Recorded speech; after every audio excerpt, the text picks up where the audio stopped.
खुलुमबाय गिबि गिबियावनो गोदान बोसोर बैसागु बोथोरनि गाहाम हामलायनायखौ गासैनिसिमबो जासिहरनाय जाबाय। बाथाबारि बड'फा मेम'रियेल लाइब्रेरिनि दैदेननायाव बारदै सिख्ला हारिमु आफादनि खुंगा 25थि एबा रुफाथि मायथाइ फोरबो फालिथायखौ फैगौ बैसाग दाननि 26 आरो 27 खालाराव जोङो खुंफुंनो थाखाय थि खालामनाय जादों। मे दाननि 10 आरो 11 खालाराव ओंखायनो जोंनि गरेस्वर ओनसोलनि गासैबो सोद्रोमा बिथांमोनखौ एबा रायजो राजा बिथांमोनखौ जोंनि बायदिसिना हाबाफारिफोराव बाहागो लाफैनो थाखाय आङो गिबियावनो खावलायहरनाय जाबाय।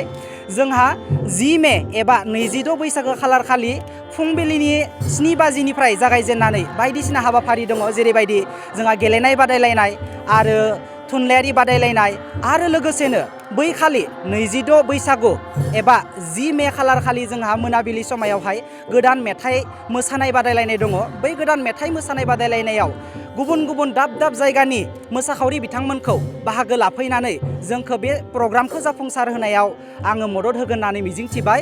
आरो बेजोंनो लोगोसे जोंहा बेनि उनखालि एबा 11 मे खालार खालि जोंहा गेवलां मेल दङ।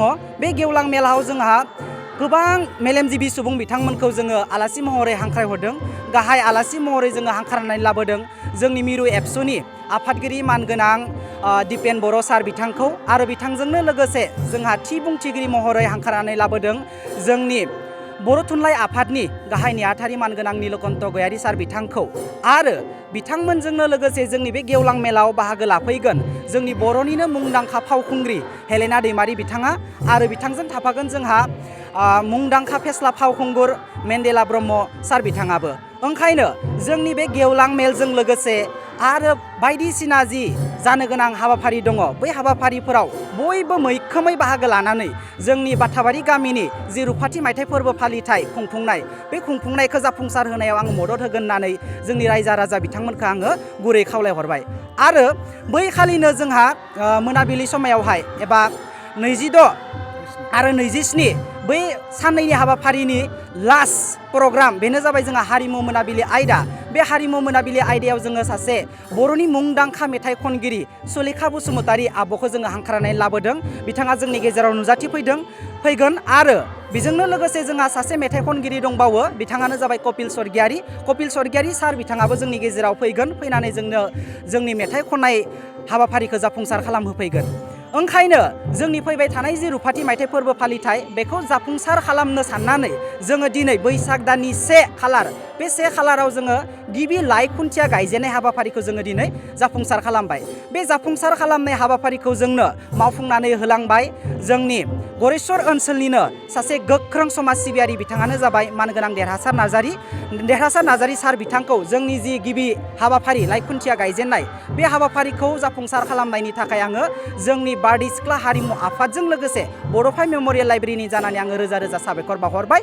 आरो फैबाय थानाय जोंनि जि बैसागु फोरबो फालिथाय, बे फोरबो फालिथाया जोबोर मोजाङैनो गाजा गोमजायै खुंफुंलांजागोन होननानै आं मिजिंथिनानै बयखौबो जाहाथे लैहोर लैहोर बाहागो लाफैयो बेखौ खावलायनानै आङो बेखिनियावनो बुंनायखौ फोजोबनाय जाबाय। गोजोन्थों। खुलुमबाय।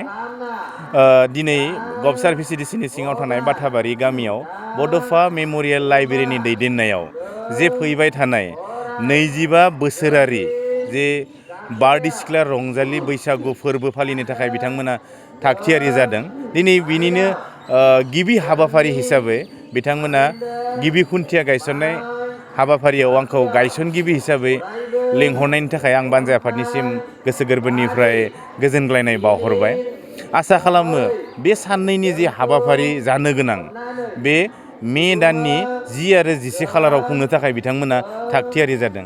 बे साननैनि हाबाफारियाव बिथांमोना जि हाबाफारि लादो, बे हाबाफारिया जाहाथे गाजा गोमजायै जानानै थाङो, आं बेखौनो इसोरनि सेराव आर'ज गाबबाय।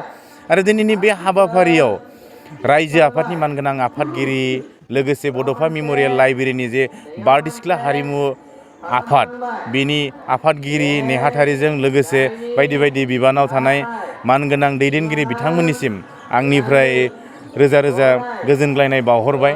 आरो जोबथारनायाव आङो गासैबो रायजो राजाफोरखौ खनसे खावलायनो लुबैयो जे बे फैबाय थानाय बे साननैनि हाबाफारिया जोबोद गाजा गोमजायै जागोन। बर'नि मुंदांखा मेथाइ खनगिरि जे सुलेखा बसुमतारी बिथां फैगोन, बेनिफ्राय आरो गाहाय आलासि हिसाबै गुबुन गुबुन मेलेमजिबि बिथांमोनखौ हांख्रायनाय दङ।